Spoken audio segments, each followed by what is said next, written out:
প্রতিদিনের মতোই সকাল। বারাসাত স্টেশনে উপচে পড়া ভিড়, অফিস যাত্রীদের তাড়াহুড়ো, ছাত্রছাত্রীদের ব্যস্ততা। এই ভিড়ের মধ্যেই বহুদিন ধরেই একটা অপেক্ষা ছিল, কবে আবার চালু হবে এসি লোকাল। অবশেষে সেই অপেক্ষার অবসান। বারাসাত থেকে শিয়ালদাহ রুটে ফের চালু হলো এসি লোকাল ট্রেন পরিষেবা। গরম আর ভিড়ের মধ্যে প্রতিদিনের যাত্রা অনেকের কাছেই কষ্টকর, তাই এসি লোকাল চালু হওয়ার খবর শুনে স্বস্তির নিঃশ্বাস ফেলছেন বহু যাত্রী। প্রথম দিন থেকেই ট্রেনে বেশ ভালোই লোকজনকে উঠতে দেখা গিয়েছে। যাত্রীদের একাংশের মতে এই পরিষেবা শুধু যে আরামদায়ক তা নয়, দীর্ঘ যাত্রাকে অনেকটা সহজও করে দেবে। তবে যদি ভাড়ার দিকে একটু নজর রাখা যেত তাহলে আরো ভালো হতো। কি বলছেন যাত্রীরা, শোনাবো। এক্সপিরিয়েন্সটা খুবই ভালো। প্রথমবার শিয়ালদা থেকে আমরা বারাসাত প্রত্যেকবার লোকাল ট্রেনে করেই যাই, মানে ভিড়ে ধাক্কাধাক্কি করতে করতে এই ফার্স্ট টাইম ফাঁকায় যেতে পারছি। এটা একটা ভালো এক্সপিরিয়েন্স, অনেকটাই আরাম হচ্ছে এটাতে যাওয়ার জন্য। একদমই যেটা ধরুন 10 টাকায় হয়ে যায় সেটা 60 টাকা টিকিট, তো সেই দিক থেকে দেখতে গেলে একটু কস্টলি। কিন্তু কস্টলি মানে হয় না, ভালো কিছু পেতে গেলে একটু দাম দিতেই হয়, সেটা একটা মানে ফ্রি ফাঁকা ট্রেনে যাওয়া যাচ্ছে, ভিড়টা নেই আর একদম তাড়াতাড়ি পৌঁছে যাবে, এটা একটা সুবিধা। শিয়ালদা টু বনগাঁ সেকশন, এটা আমার মনে হয় কলকাতা শহরের প্রত্যেকটা লোকই জানে যে এই জার্নিংটা কি কষ্টকর জার্নিং হয়ে থাকে। আর এটা যে হয়েছে তার জন্য খুবই খুশি। তবে একটু ভালো হতো যদি ভাড়াটা যদি একটু কম হতো তাহলে একটু ভালো হতো। তবে আবার একটা কথাও বলি, যদি ভাড়াও যদি আবার কম হয় তখন দেখা যাবে ট্রেনে এসি লোকাল থাকবে না, ওটা অটোমেটিক সেই লোকালই হয়ে যাবে। রানাঘাট, বনগাঁ, শিয়ালদা তাতেও প্রথম হয়েছিলাম। আর অন্যান্য যে মেট্রো রেলগুলো, যেগুলো আপনার green line, yellow line, orange line, pink line, এগুলোতেও আমি প্রথম হয়েছিলাম।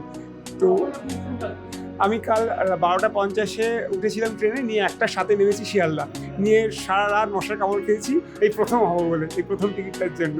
হ্যাঁ, আমি চাই এসি ট্রেন আরও আসুক, এবং যদি দামটা ট্রেনের ভাড়া যদি কমানো সম্ভব হয় তাহলে রেল যেন এই দিকটা একটু দেখেন, যাতে সাধারণ মানুষ প্রত্যেকেই সুযোগ পায় এই ট্রেনে ওঠার আনন্দ পাওয়ার।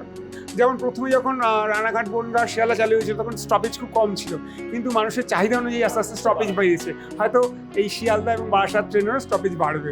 রেলের তরফে জানানো হয়েছে যাত্রীদের চাহিদার কথা মাথায় রেখেই এই পরিষেবা শুরু করা হয়েছে।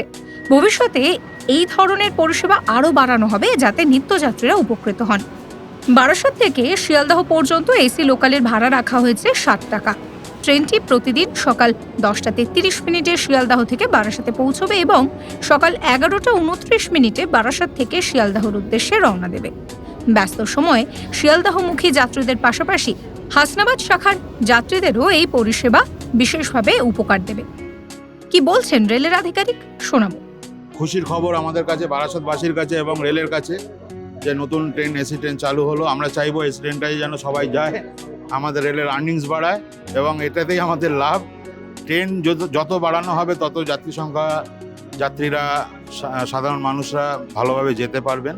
আমি চাইবো আরও ট্রেন হোক। টাইম এটা 10:30টার সময়, 10:30টায় শিয়ালদা ছাড়ছে, এখান থেকে এসে আবার 11:30টায় ছাড়ছে। এসি ট্রেনে 65 রুপিস, 65 কি 80 এমনি কিছু আছে, এটা দেখতে হবে। হ্যাঁ, শিয়ালদা পর্যন্ত। এদিন উদ্বোধনী অনুষ্ঠানে উপস্থিত ছিলেন বারাসাতের নবনির্বাচিত বিধায়ক শঙ্কর চ্যাটার্জি, রেলের আধিকারিক এবং অন্যান্য বিশিষ্ট ব্যক্তিত্বরা। কি বলছেন বিধায়ক শঙ্কর চট্টোপাধ্যায়, শোনাবো। এসি ট্রেন আজকে যেটা সম্ভব হয়েছে তার জন্য রেল কর্তৃপক্ষকে ধন্যবাদ জানাবো। যাত্রী সুরক্ষা, যাত্রী নিরাপত্তা, রেলের নির্দেশ তার জন্য, স্বাচ্ছন্দ্যের জন্য এই ট্রেন চালু করা হচ্ছে। আমি ধন্যবাদ জানাবো সমগ্র রেল কর্তৃপক্ষকে। সব মিলিয়ে বারাসাত শিয়ালদাহ এসি লোকালের এই জার্নি নিত্যযাত্রীদের নিঃসন্দেহে স্বস্তির খবর দিচ্ছে। প্রতিদিনের ক্লান্তিকর সফরে একটু আরাম, একটু স্বস্তি, সেই প্রত্যাশাই যেন নতুন করে ফিরিয়ে দিচ্ছে এই পরিষেবা। শুভজিৎ মুখোপাধ্যায়ের রিপোর্ট, সংবাদপ্রতিদিন.in। ফলো করুন সংবাদ প্রতিদিন ডিজিটাল।